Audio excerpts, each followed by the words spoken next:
Hello. Hello, bonsoir. Salut, comment tu vas? Très bien, merci.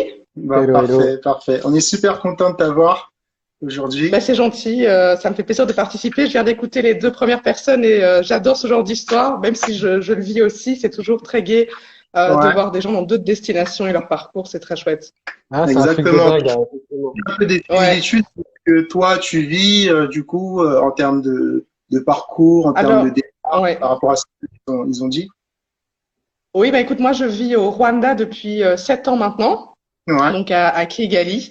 On a quitté la Belgique avec mon mari en 2014. Après un séjour de 3 semaines au Rwanda où on est tombé fou amoureux du pays, on s'est dit il faut qu'on revienne. Et 9 mois après, on s'est installé à Kigali. Et le projet à l'époque, c'était d'ouvrir un restaurant, ce qu'on a fait. ouais, Et ça s'est plutôt très bien passé. Et en fait, à ce moment-là, ben moi, je me suis rendu compte que par rapport à l'image qu'on avait du Rwanda, il n'y avait pas beaucoup de pages Instagram ou de blogs sur le sujet. Et donc, j'ai lancé un compte un peu tourné sur ben, mon expatriation, qui est un peu une repatriation en même temps parce que mes grands-parents sont d'origine rwandaise, mais j'avais ouais. jamais été au Rwanda avant ça.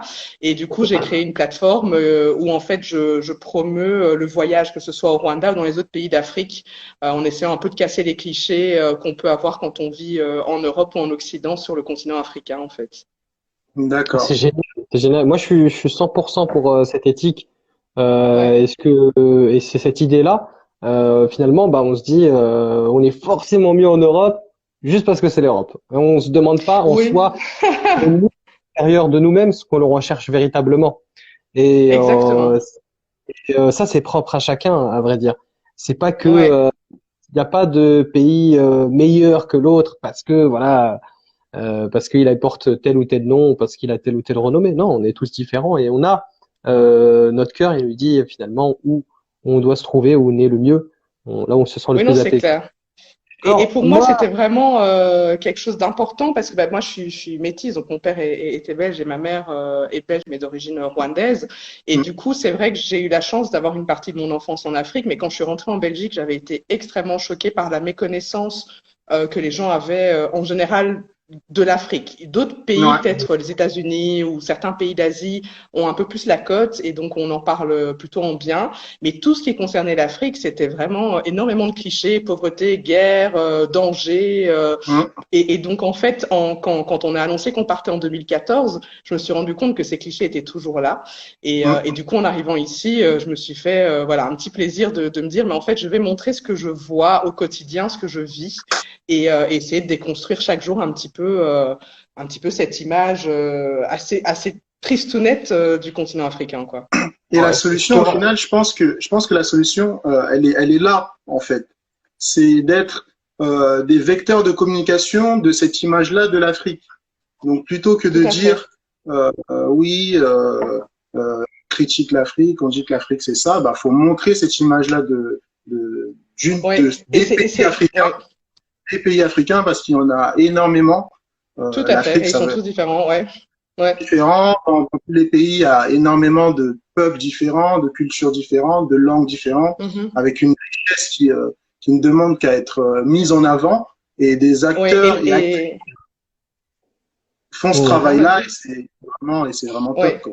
Et en tu, fait, tu, l'atout principal qu'on a aujourd'hui, c'est justement cet accès à Internet. C'est-à-dire que moi, quand j'ai grandi sur le continent africain, c'est les années 90, donc il n'y avait pas encore Internet. Et donc, en fait, les seules images qu'on a en Europe de l'Afrique sont celles qui sont distribuées par les médias européens. Et ils n'ont Hum, pas intérêt à aller dire que c'est mieux ailleurs, parce que sinon, ben, tout le monde se barrait. c'est Et ça. donc, en fait, c'est toujours facile de dépeindre ailleurs en ne focalisant que sur les problèmes qu'il y a et ne pas montrer la réalité. Et du coup, en fait, maintenant qu'on a ce pouvoir-là avec les réseaux sociaux, avec Internet, le fait que n'importe qui peut créer un blog, n'importe qui peut participer à des blogs participatifs comme Mediapart ou d'autres sites. Du coup, en fait, les jeunes Africains et aussi les expats et les repats ont vraiment cette opportunité de pouvoir dire, mais en fait, voilà, c'est ça la réalité de ce pays, c'est ça la réalité de l'autre pays où je vais aller en vacances.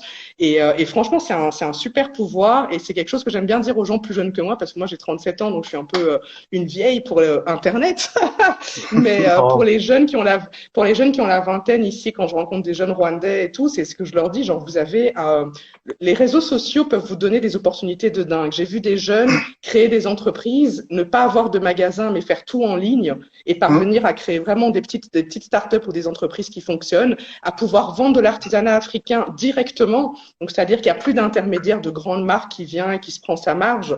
Le gars, il vend lui-même ses produits. Et donc, je pense aujourd'hui, ce sont les réseaux sociaux à ce niveau-là parce que c'est un atout quand on l'utilise bien, qui est extrêmement puissant, que ce soit pour casser l'image, redonner une image plus glorieuse ou pour entreprendre en fait. Il y a tellement d'opportunités, c'est assez dingue. Hein. Effectivement, tu vois, tu as soulevé énormément de choses. À mes yeux, je trouve que le continent africain, c'est le plus riche du monde. Et particulièrement ouais. même en termes de joie de vivre. Exactement. Ouais. Hein, tu vois, quand tu regroupes tous les critères qui font qu'il y a une qualité de vie agréable, Ouais, et qu'il y a beaucoup de clairement, positivité, les gens aussi sont très accueillants, tout ça, faire pour avoir une qualité de vie assez élevée. Maintenant, clairement. côté business, ce que moi Oui. je tenais à soulever, c'est qu'effectivement auparavant, on manquait de moyens techniques Mhm. pour pouvoir utiliser, je dis nos richesses, mais tu vois ce que je veux dire, Oui, oui, oui, tout utiliser, à fait. utiliser nos richesses. Maintenant qu'on a ces moyens-là, on a le digital, Mhm. on a Ouais. aussi la logistique, on a du matériel. De quoi aujourd'hui, comment tu as utilisé ces méthodes, ces Ouais. outils pour te faire un business en ligne? Comment tu as fait? Alors moi, je sais pas si on parlait de business parce que c'est vraiment tourné sur le voyage, donc la création de contenu pour le voyage. Ah, ça a frisé. Oh là là.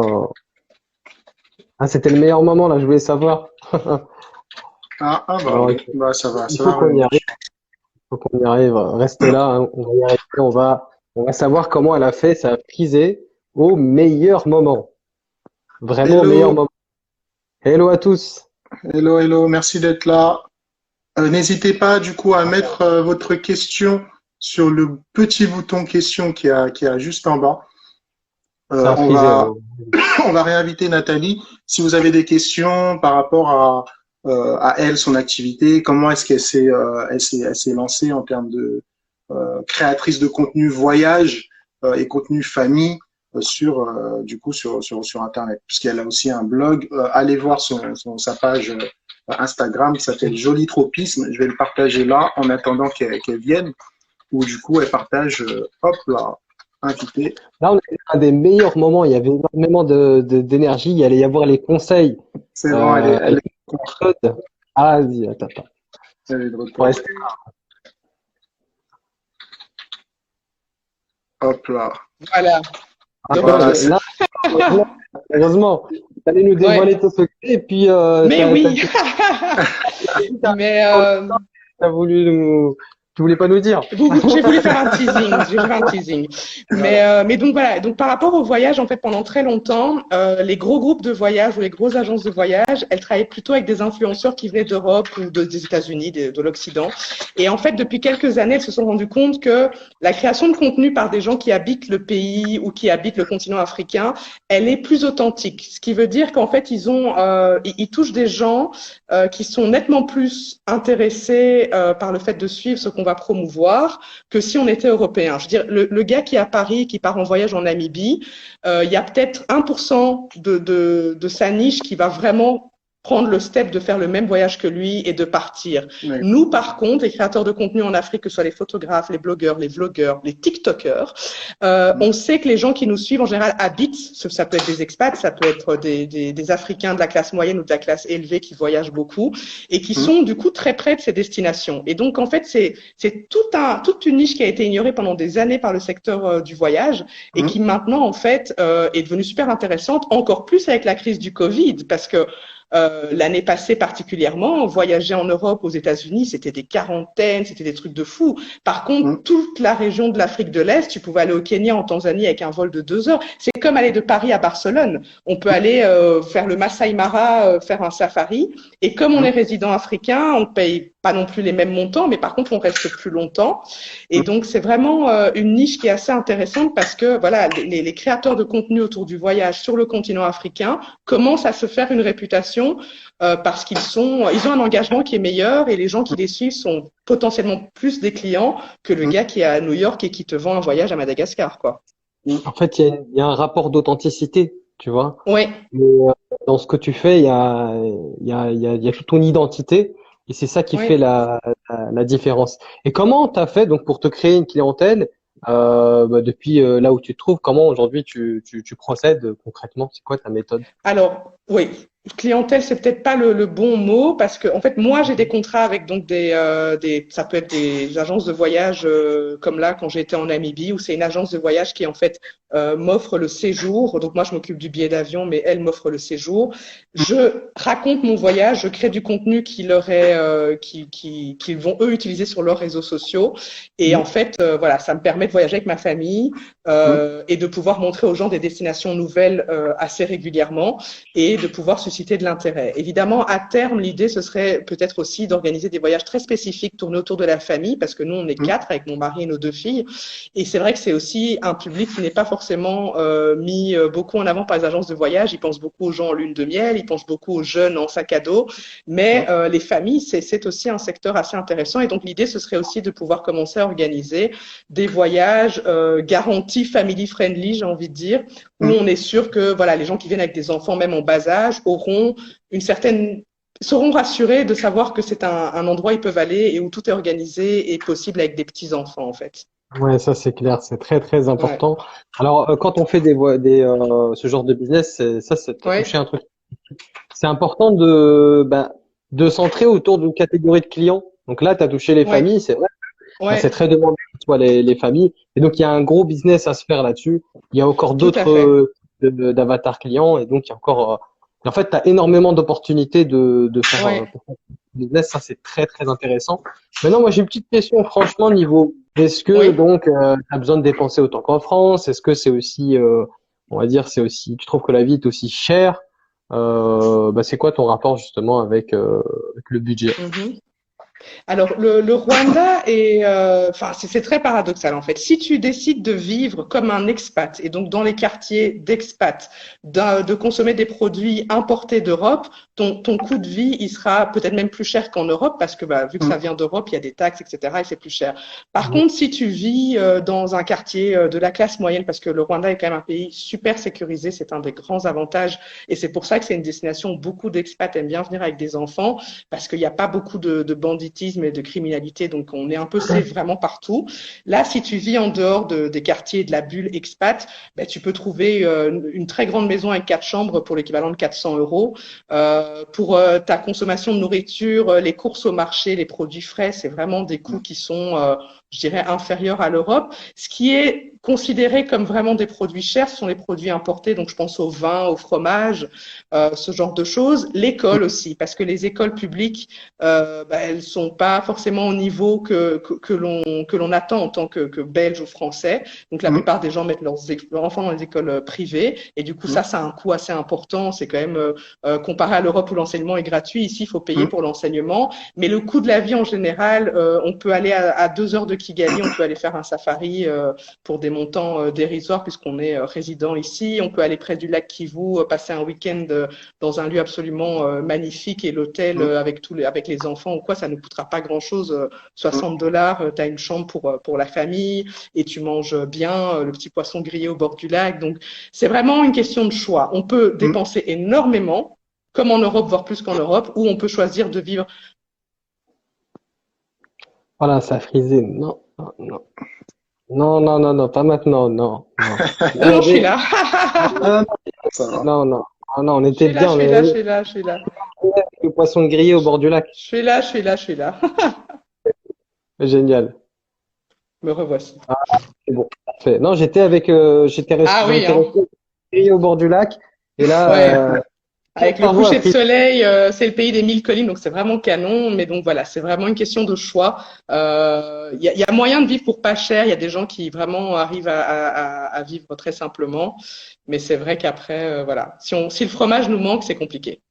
Et justement, moi je trouve que ce qui parfois est dommage là-bas, c'est que, enfin nous on a conscience de tout ça parce que nous on va aller vers cet environnement, on va se rendre compte de, voilà, c'est un environnement magnifique, etc. Mais est-ce que les gens qui vivent là-bas, qui ont grandi là-bas, se rendent compte de cette chance-là, ou bien ils pensent qu'ailleurs Non, alors enfin ça dépend évidemment, mais grosso modo au Rwanda, il y a vraiment un très grand nombre, enfin il y a un très fort amour du pays, j'ai envie de dire, les gens sont très patriotes et la plupart des gens même qui vont étudier à l'étranger reviennent après parce que vraiment ils ont envie et qui se rendent bien compte, allez, on a une vie qui est plutôt chill ici, il fait beau toute l'année, il fait jamais trop chaud, il fait jamais trop froid, donc c'est pas des maisons, il faut de la c'est juste vraiment des bonnes températures et en même temps c'est soleil toute l'année avec une petite saison des pluies là qui commence mais ça dure quelques minutes et puis on est de nouveau au soleil et donc même les gens qui n'ont jamais pu voyager parfois ont l'envie d'aller faire des études supérieures parce que clairement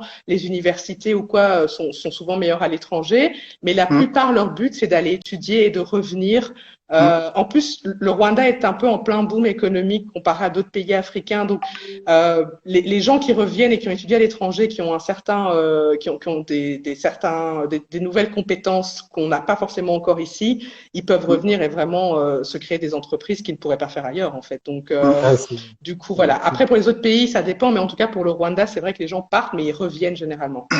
Oui, d'ailleurs, il y a une grande campagne du ministère du Tourisme rwandais qui sponsorise des très grands clubs de football comme Arsenal ou Paris Saint-Germain. Pour que le nom soit vu partout. Exactement. Donc, il y a une réelle volonté du gouvernement de mettre en avant le tourisme rwandais et de développer développer en interne. Et pas que le tourisme vis-à-vis aussi de l'Europe, j'ai envie de dire, ou de l'Occident, parce que par exemple, pour tous les Africains, il n'y a pas de visa quand on vient au Rwanda. Donc, si tu es, je sais pas moi, Camerounais, Marocain, Sénégalais, tu viens au Rwanda, il n'y a pas de visa. Du coup, il y a une assez grande communauté africaine, en fait, d'autres pays qui viennent pour justement pouvoir créer des entreprises où ils auraient plus de mal dans leur pays parce que les systèmes sont moins efficaces. Donc, c'est vrai que c'est un petit pays parce que c'est vraiment tout petit, c'est aussi petit que la Belgique, mais qui a le vent en poupe parce qu'ils essayent vraiment d'attirer aussi bien les gens d'origine rwandaise que des gens d'ailleurs en disant on a besoin de vos compétences. Venez et voilà. Et du coup, ils veillent à ce que le pays soit très safe. C'est vraiment plutôt une destination qui est prisée, quoi. Il va falloir que je passe au Rwanda, hein. Bah, bien sûr, tu es le bienvenu. Ça m'a donné très envie. Franchement, c'est génial. Bah, écoute, je te remercie pour cette intervention. Bah, je vous en prie, c'était top. On a envie d'y aller. Du coup, pour toutes les personnes qui souhaitent, qui cherchent des informations concernant ils peuvent venir vers moi. Exactement, vous pouvez aller vers elle. On va partager un petit peu partout son compte, de sorte à ce que vous ayez, pour les personnes ou aussi dans votre entourage qui ont des questions par rapport à un voyage là-bas, pour que vous ayez du coup vers Nathalie. En tout cas, merci beaucoup Nathalie d'être venue. De rien, et j'attends les suivants parce que c'était vachement intéressant, donc je vais continuer à écouter. Top, merci beaucoup. Ça va. Bye bye, merci. Au revoir. Ciao.